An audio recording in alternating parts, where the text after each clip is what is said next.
The funniest moment I ever had as a physician is when I got crapped on. I was actually not a physician yet. I was in med school. I was in my third year of medical school. And I had a patient who was severely constipated. And he told my chief resident that he had had a bowel movement for 3 weeks. And so my chief resident was upset with me. He said, he's going to have a bowel movement today. I don't care how you get it out.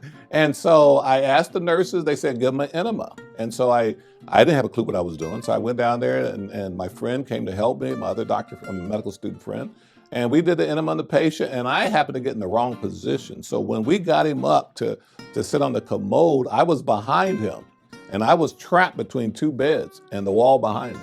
So he said, Doc, I gotta go. And when he went, he crapped all on me from my waist down. And I was tiptoeing, trying to get out the way, and my friend was just laughing. And I had to take all them clothes. I think I threw the clothes away. I had to get on scrubs for the rest of the day. So that was a moment I'll never forget. This is Small Business Celebration, where we introduce you to successful small business owners at their place of business so that you can learn something that you can use today to grow a strong and profitable business and get your next big breakthrough. Welcome to another fantastic episode of Small Business Celebration. This week we're going to be talking about Doctor to CEO. Where do you find the money to start your practice? We're also going to be talking about from unknown to unstoppable. How do you become the doctor brand that patients can't stop talking about? And to guide us this week is Dr. Hugh Beatty, the owner of the Wellness Doc. Welcome to Small Business Celebration. Thank you very much, Michael. Thanks for having me. And for Visioneers who don't know who you are and what is it that you do? I'm Dr. Hugh Beatty, and I call myself the Wellness Doc because I practice functional medicine, and my focus is to get people well. When you started working for somebody else when you went in the medical field. I was an anesthesiologist for a long time. And for those of us that don't know what an anesthesiologist is, what is it? I put people to sleep, but I get paid for waking them up. Nice. And how many years did you do that? Well, I did anesthesiology up until 2012. I finished residency in '89. So from '89 to 2012, probably about 23 years. And then you went out on your own. Yes. Why? Around probably the mid to late 90s, I was getting disillusioned with anesthesia.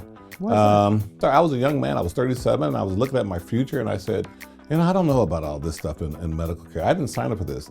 It was a major transition around that time. Then something changed because you decided to become the Wellness Doc. Yes. And all this happened through education, did it not? Yeah, I did. I started building a practice when I moved to Bakersfield in '98. Started building a practice in 2000. And as time went on, I just started learning more and more things. And one day I had a sales rep would come into the office and he would tell me that I wasn't helping anybody. I was keeping them sick. And so he eventually Which told is the me, wrong thing to tell a doctor because Yes. a doctor goes into practice to make people well. Yes, but a lot of doctors still keeping people sick. But Okay. I'm aware of it now. Okay? And so he told me about an organization called A4M, American Academy of Anti-Aging Medicine. So I went to their first conference that I attended was back in 2013. And at that point, it just changed my whole view of practicing medicine. For Visioneers who don't know, what is the difference between standard medicine and wellness? The biggest difference, we deal with root cause.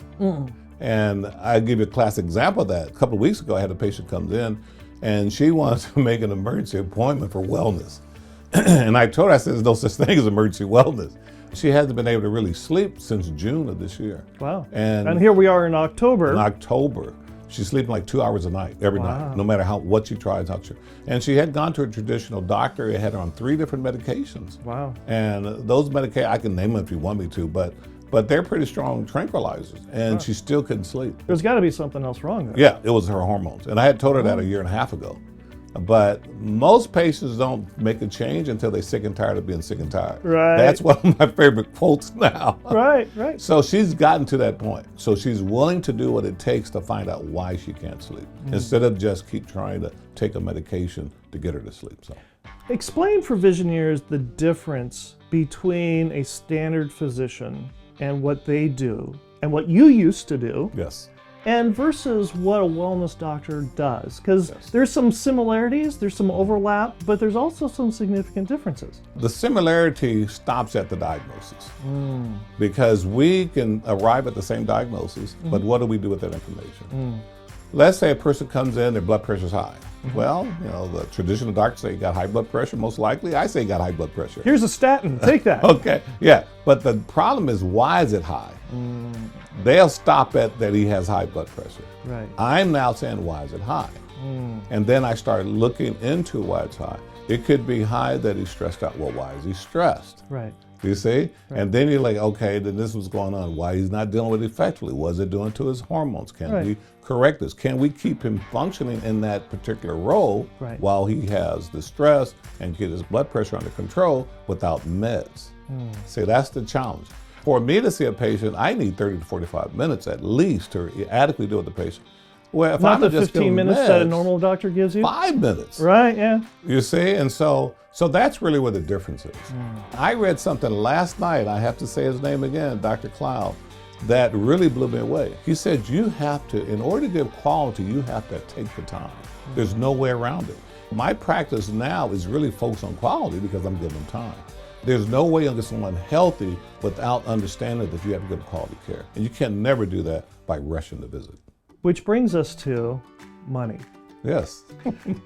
Because your practice is, some call it a concierge service. How does it work? Because if somebody like me who comes in and we have traditional insurance, do you take traditional insurance? Yes, I do. Okay. And then there are things that when it comes to wellness, traditional insurance does not cover. Yes. So how does your office work and how's your practice move and help take care of patients? I tell people that a concierge practice is really access care. You're paying for access. So that's where it stops. Okay. So if someone wants to see me, they have to pay that premium. Okay, and that's covered by the state of California. You know, when I set up my practice, I had a business attorney, he wrote it all up for me. I tell people, say, look, so what the insurance covers, I bill your insurance for.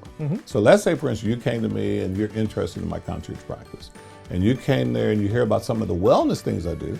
And those things aren't covered by insurance. So when you come, you can't really become my patient without paying for the access fee, which is a concierge fee. And for the standard Visioneer, how much is that monthly, annually? It depends because I have different tiers. Okay. But if you come to me just for concierge care, medical care is $1,200, $100 a month. $100 a month. Yeah. Wow, that's not $100 a bad. month. It's not bad at all. And then I have the highest level care is my concierge wellness, and that's $2,200. So you actually are paying for a wellness program within the concierge practice. Wow. In there, you're getting a whole lot done. So most of that money goes back to you in the sense of care. I do diagnostic workups that aren't covered by insurance. Things like Dutch testing. I do ozone, IV ozone in there. I do Tanita. I do consultations. All those things aren't covered.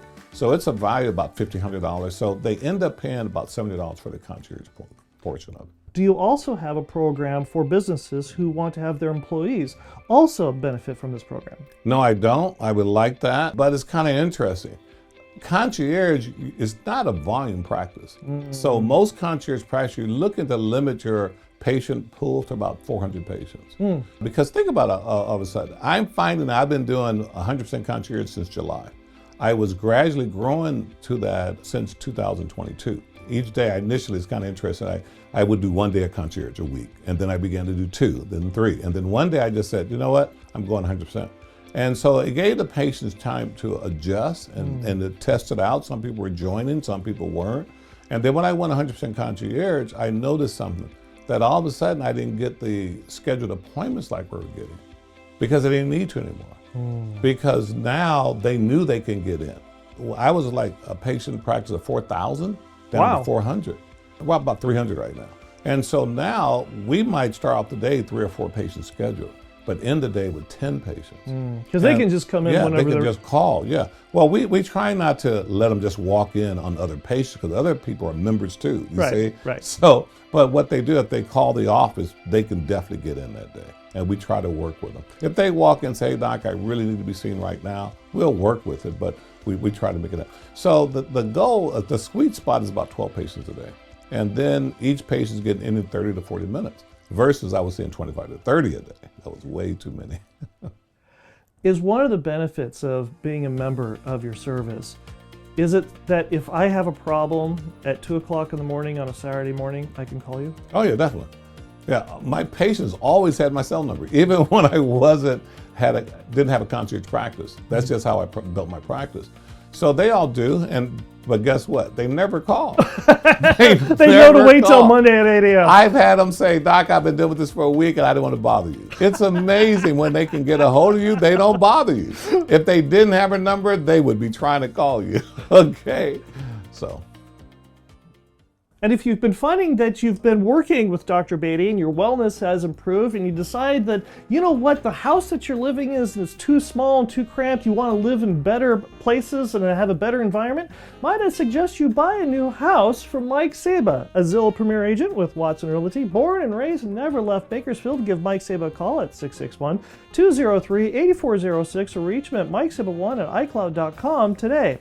And Visioneers, if you've got a question, you've got a thought, something you'd like to learn about here on Small Business Celebration, reach out to us on LinkedIn, Facebook, and Instagram, and your question could appear just like Sylvia, who asks, coming out of medical school, they don't really teach you how to start your own practice. How did you set aside the money to get yours off the ground for things like leasing space, buying equipment, software, and all those early startup costs? I was blessed. You cheated!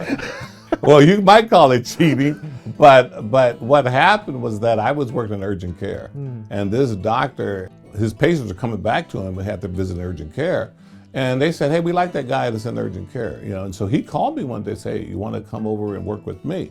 And so I did, and then he asked me to join his practice, and I'm glad I did, but I did not join his practice for about 9 months, and so I called a friend of mine I went to college with, and I asked him, hey, is it okay if I see patients in your practice? I'll pay you, monthly. So you found somebody to partner with so you could help start your own shingle. Yes.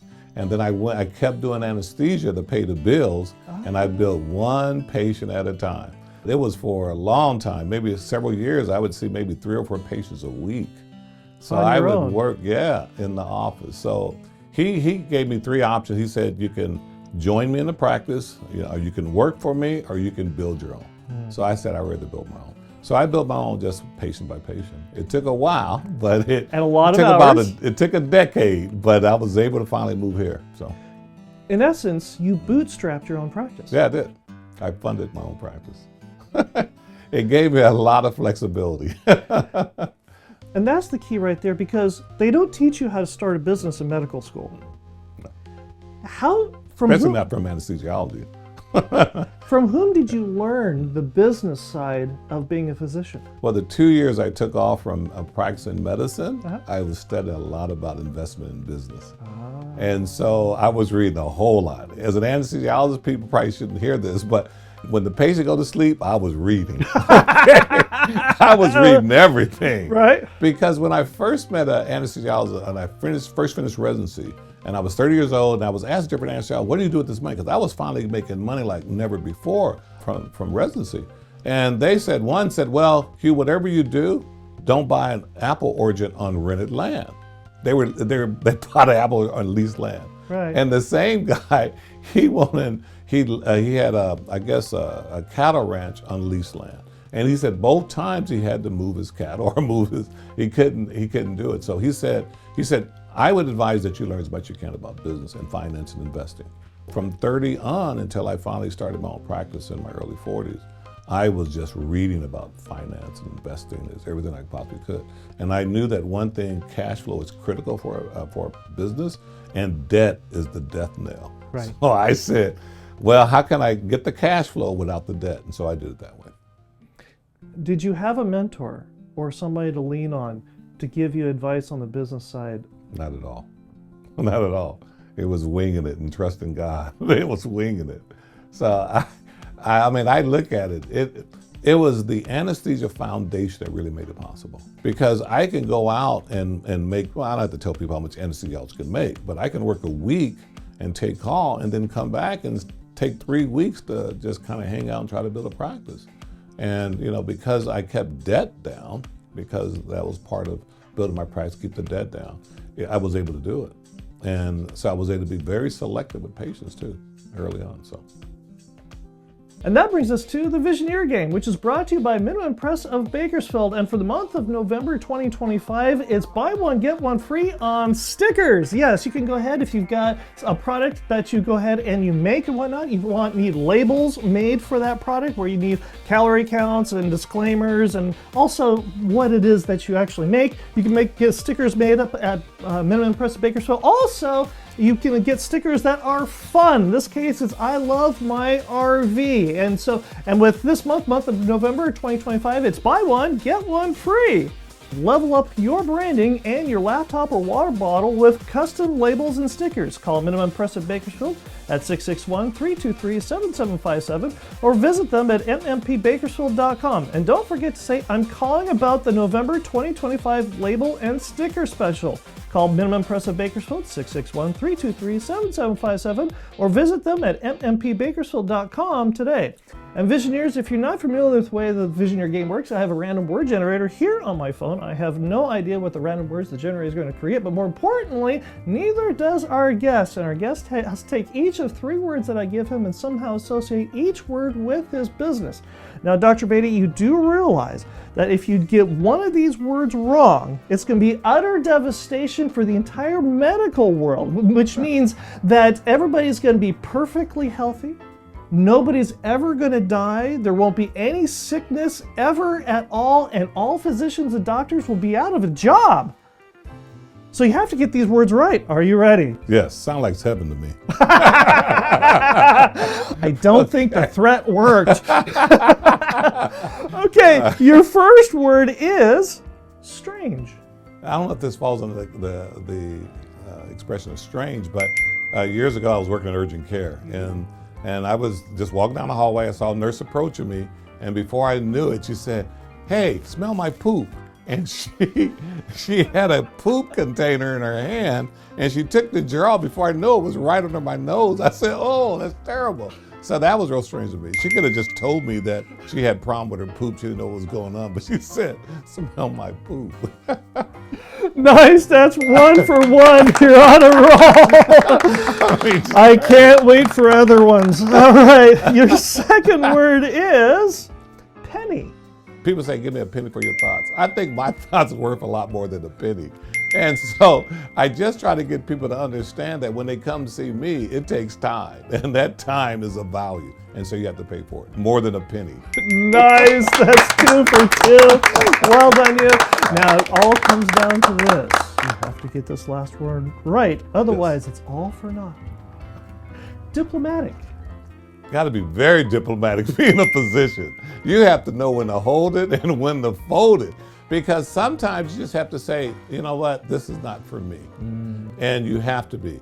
One of the things I was talking to someone this past week about is that you never use the term fat, obese, or fluffy with women. You have to be diplomatic. And so I'm very diplomatic with that.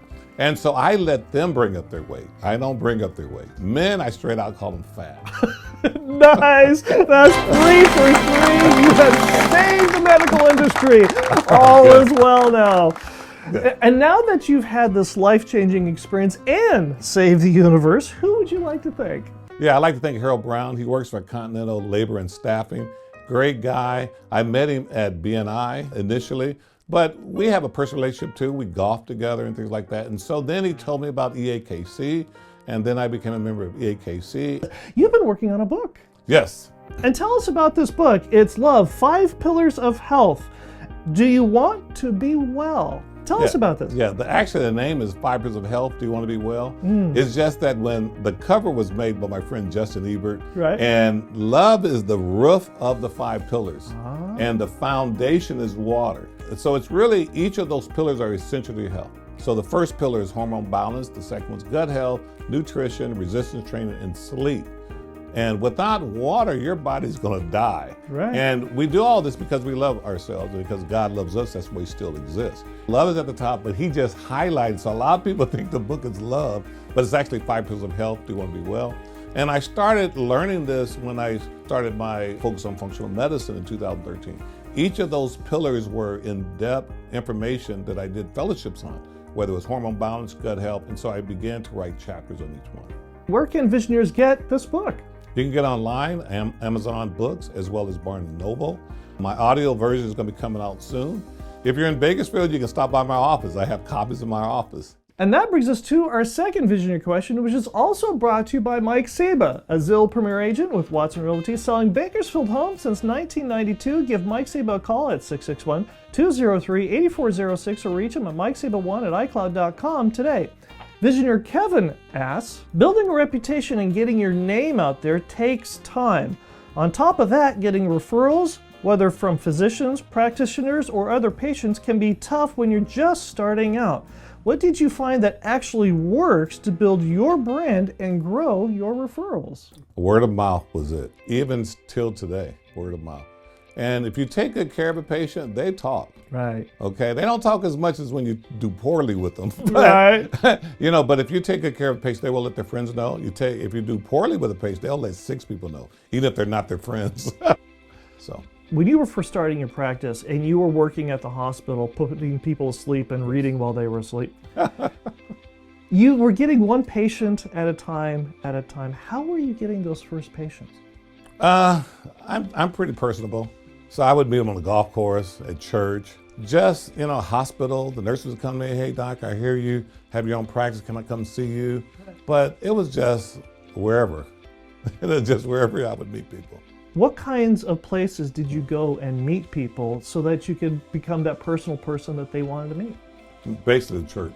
It was always going to church. I wasn't in different network organizations, or I didn't join like the Rotary or the Chamber of Commerce, but it was just because I had that foundation laid of anesthesia, I didn't sweat it out. Right. It was amazing. Most of them just came from taking care of one patient. They started having their family come to me. Once you get the husband, then you're golden, because what happens is the wife would come first, she'll bring her kids, then the husband comes. And so you start getting families. One of the things you have done is you've branded yourself the Wellness Doc. Yes. Why? I brand myself the Wellness Doc because when people get sick, they say, call the medical doctor. Right. And we call the medical doctor, that's great for acute issues, but chronic disease is not very good.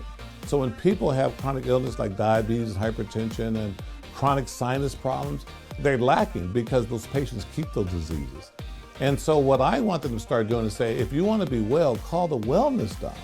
And so it took a long time for me to come up with a name I felt that was not only catchy, but really described what I was. And so that's why I came with the Wellness Doc. Only part about it I don't like, because I shortened it to TWD. Then some people say, that's The Walking Dead. No, not The Walking Dead. Okay, so. But you've become your own brand. Yes, that was intentional. And how has this worked? I wonder when people say, who do you go to? I go to the Wellness Doc. Who is that? Dr. Beatty.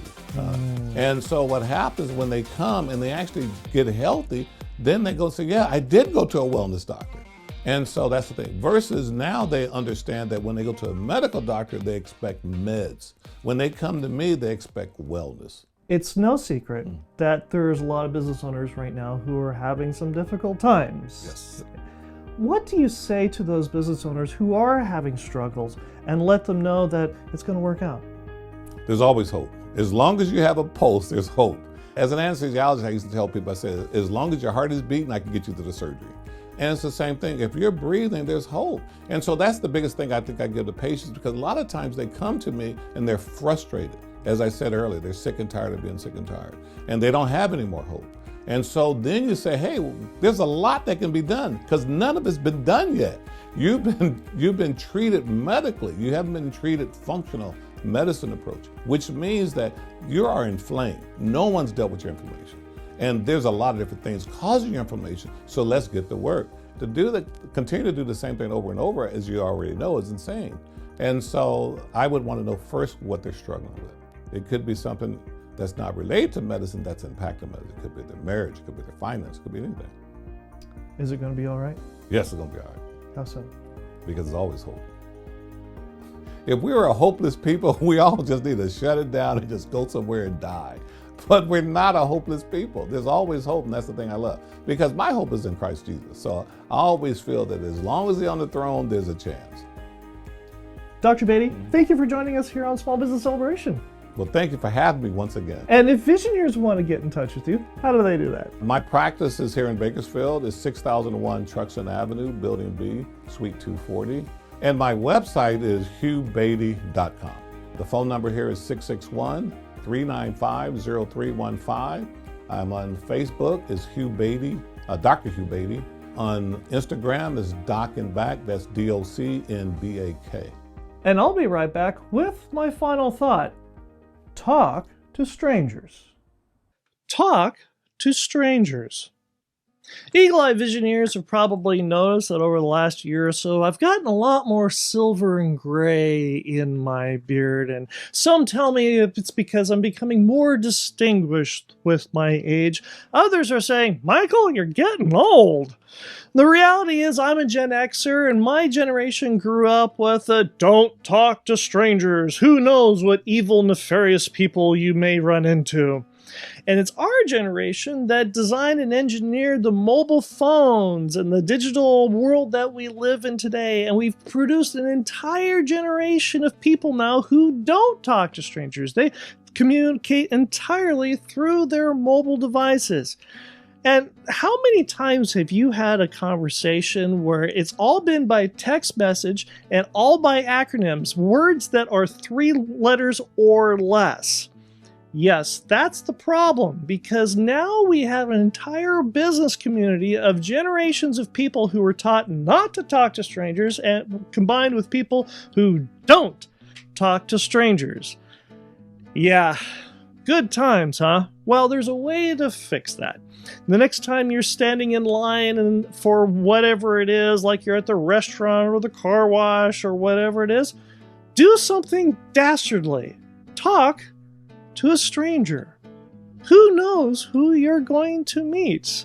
Who knows who you're going to learn? And who knows what may come of it? Talk to strangers. I hope you enjoyed our conversation this week here on Small Business Celebration, and I hope you learned something that you can use today to grow a strong and profitable business. And we'll see you here again next week when we celebrate another small business making a big breakthrough.